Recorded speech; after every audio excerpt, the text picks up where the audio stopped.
नमस्कार. आजच्या या सखोल कथा विश्लेषणात आपण अधिक मास महात्म्यामधल्या 6व्या अध्यायावर नजर टाकणार आहोत. यात दीपपूजेचं आणि दीपदानाचं महत्त्व इतक्या भारी पद्धतीने सांगितले ना की ऐकून तुम्ही थक्क व्हाल. एका बाजूला एक अत्यंत निस्सीम भक्त आणि दुसऱ्या बाजूला चक्क एक सामान्य प्राणी. ही कथा आपल्याला खऱ्या अर्थाने अध्यात्माकडे एका वेगळ्याच दृष्टिकोनातून पाहायला लावते. चला तर मग थेट कथेला सुरुवात करूया. आता एक विचार करा. एका अत्यंत निष्ठावान आणि व्रतस्थ ब्राह्मणासोबत एका शिकारी मांजराला स्वर्गात स्थान कसं काय मिळू शकतं? ऐकायला थोडं चक्रावून टाकणारं वाटते ना. एका बाजूला वर्षानुवर्षांची कठोर तपश्चर्या आणि दुसऱ्या बाजूला केवळ एक नैसर्गिक हिंसक प्रवृत्ती. तरीही दोघांना ईश्वराकडून एकच फळ कसं मिळालं? हे सगळं समजून घ्यायचं असेल तर आपल्याला या कथेच्या अगदी मुळाशी जावं लागेल. कथेचा पहिला भाग म्हणजे सुशर्माचे संकल्प. तर या कथेचा मुख्य आधार आहे सुशर्मा नावाच्या एका सश्रद्ध ब्राह्मणाची भक्ती. सुशर्मा म्हणजे कोणी सामान्य माणूस नव्हता बरं का. त्याची ईश्वराप्रती असलेली निष्ठा अक्षरशः अफाट होती. अधिक मास सुरू झाल्यावर तर त्याचा नित्यक्रम अत्यंत कडक आणि शिस्तबद्ध असायचा. त्याने 4 मुख्य नियमांचा अगदी दृढ संकल्प केला होता. पहिले म्हणजे देवपूजा, दुसरा म्हणजे अधिक मास महात्म्याचं वाचन, तिसरा म्हणजे नित्य दीपपूजन आणि सगळ्यात महत्त्वाचं म्हणजे त्या दीपाचं एखाद्या सत्पात्र ब्राह्मणाला दीपदान करणं. हे नियम ऐकूनच आपल्याला त्याच्या धार्मिकतेची आणि तपश्चर्येची प्रचिती येते. जसजशी अधिक महिन्यातली एकादशी जवळ आली तसतशी त्याची भक्ती आणखीनच तीव्र होत गेली. सुशर्मानं त्या दिवशी कडक उपवास केला. रात्री त्याच दीपाच्या साक्षीनं त्यानं अखंड नामस्मरण केलं आणि ठरल्याप्रमाणे दुसऱ्या दिवशी म्हणजे द्वादशीला भल्या पहाटे उठून सरस्वती नदीत पवित्र स्नान करायचं आणि एका ब्राह्मणाला दीपदान करायचं असं त्यानं पक्क केलं होतं. त्याची ही निष्ठा खरोखरच सर्वोच्च पातळीवरची होती. पण खरा थरार तर पुढेच आहे. पहाटेची ती अकल्पित घटना. होतं काय, सुशर्मा ठरल्याप्रमाणे पहाटे स्नानासाठी घराबाहेर पडतो आणि मागे घरात एक वेगळाच अनपेक्षित प्रसंग सुरू होतो. सर्वत्र एकदम नीरव शांतता आहे. पण ही शांतता एका अदृश्य घटनेला आमंत्रण देत होती. रात्रभर तेवणाऱ्या त्या दिव्याची वात आता हळूहळू मंदावत चालली होती. दिवा विझण्याच्या मार्गावर होता आणि तितक्यातच एक उंदीर त्या पूजेजवळ दबक्या पावलांनी येतो. त्याचा हेतू स्पष्ट होता, ती तेलाने भरलेली वात पळवून नेणं. अंधारात एकदम बारीक खुसफुस असा आवाज होतो. आता कोपऱ्यात शांत झोपलेल्या एका मांजराला तो आवाज बरोबर ऐकू येतो. ते लगेच कान टवकारतं, डोळे उघडतं आणि समोर बघतं तर काय, शिकार, उंदीर. त्या अंधुक प्रकाशात मांजर आपलं लक्ष एकदम निश्चित करतं आणि अतिशय शांतपणे आवाजाचा मागोवा घेत पुढे सरकतं. आणि अचानक झडप! उंदीर ती वात तोंडात धरून पळवण्याच्या तयारीत असतानाच मांजराने त्याच्यावर अचूक आणि प्रचंड वेगाने हल्ला केला. एका क्षणातच शिकार फस्त. पण हा सगळा थरार, ही झटापट नक्की कुठे घडत होती? तर अगदी त्या पवित्र पूजेच्या आणि त्या मंदावलेल्या दिव्याच्या जवळ. आणि इथूनच खरा अर्थ स्पष्ट होतो बरं का. त्या अचानक मारलेल्या झडपीमुळे तो दिवा जोरात हल्ला.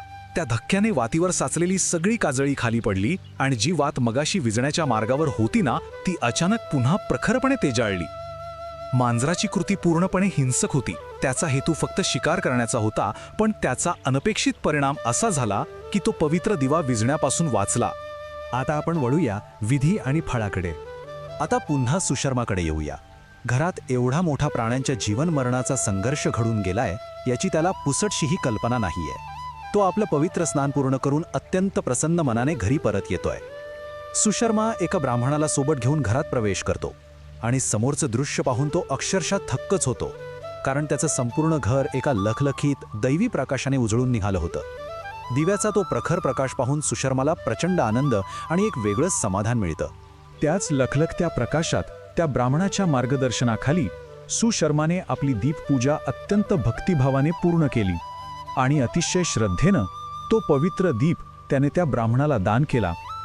अशा प्रकारे सुशर्माचं ते अनेक दिवसांचं कठोर व्रत अत्यंत यशस्वीपणे आणि शांततेत पूर्ण झालं होतं. पण इथूनच कथेत येतं एक अचानक घडलेलं गूढ. या सगळ्या शांततेला आणि आध्यात्मिक समाधानाला आता एक वेगळीच कलाटणी मिळते. सर्व विधी संपवून ते दोघेही जसे अंगणात येतात तिथे त्यांना एक प्रचंड मोठा धक्का बसतो. ते मांजर अंगणात अचानक मरून पडलेलं असतं. काही क्षणांपूर्वी जे अत्यंत प्रसन्न वातावरण होतं ते आता एका प्रश्नात हरवून जातं. अरे हे मांजर असं अचानक कसं काय मेलं? नक्की काय झालं असेल याला? आणि ते दोघे याच विचारात असतानाच आकाशातून एक अत्यंत भव्य असं दिव्य विमान खाली उतरू लागतं. हे दृश्य खरोखरच शब्दांच्या पलीकडचं होतं. त्या विमानातून 2 तेजस्वी देवदूत पृथ्वीवर पाऊल ठेवतात. त्यांच्या नुसत्या आगमनानेच संपूर्ण वातावरणात एक असीम दिव्यता पसरते. पण सर्वांना आश्चर्यात टाकणारी गोष्ट तर पुढेच घडते. ते देवदूत त्या मृत मांजराजवळ जातात आणि अतिशय आदरपूर्वक त्याला नमस्कार करतात. त्याला अगदी हळुवारपणे उचलून त्या दिव्य विमानात ठेवतात. एका सामान्य प्राण्याला, एका रस्त्यावरच्या मांजराला देवदूतांकडून असा सखोल आदर मिळताना पाहून तिथे उपस्थित कोणालाही आश्चर्य वाटणं अगदी स्वाभाविक होतं. त्यानंतर त्यातला एक देवदूत सुशर्माकडे वळतो, हात जोडतो आणि अत्यंत गंभीर पण शांत स्वरात म्हणतो, काल रात्री या मांजराने वात पळवणाऱ्या उंदराची शिकार केली. त्या धडपडीत विजू पाहणारा दिवा पुन्हा प्रज्वलित झाला. त्याने नकळत सेवा केली आणि तुम्ही हे दीपपूजेचे व्रत हेतुपुरस्कार केले. म्हणूनच भगवान पुरुषोत्तमाने तुम्हा दोघांना गोलोकात घेऊन येण्यासाठी आम्हाला पाठवले आहे. आणि मग सुरू होतो या कथेचा शेवटचा भाग, प्रस्थान आणि त्यातून मिळणारा धडा. ही संपूर्ण घटना आपल्याला एक खूप मोठा आध्यात्मिक संदेश देऊन जाते. देवदूतांचं ते वचन ऐकून सुशर्मा त्या दिव्य विमानात बसतो आणि ते विमान आकाशमार्गी झेपावतं. खाली तो ब्राह्मण हातात तो दान दिलेला प्रज्वलित दिवा घेऊन हा सगळा चमत्कार केवळ आश्चर्याने आणि एका शांत जाणीवेने पाहतच राहतो.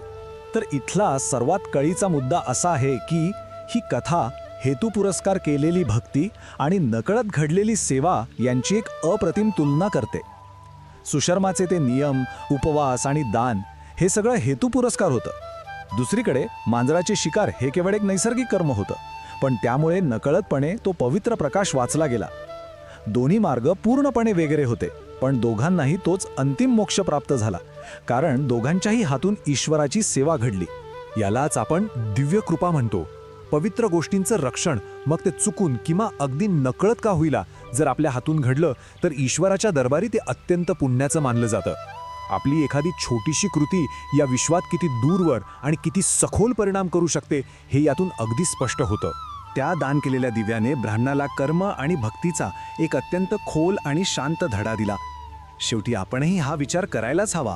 आपल्या दैनंदिन जीवनातल्या अगदी लहान नकळत घडलेल्या कृती ह्या क्षणाला या विश्वात कशा आणि कुठे प्रतिध्वनित होत असतील. काय सांगावं, आपली एखादी छोटीशी नकळत घडलेली चांगली कृतीसुद्धा आपल्याला त्या मांजरासारखी दिव्यता प्राप्त करून देऊ शकेल.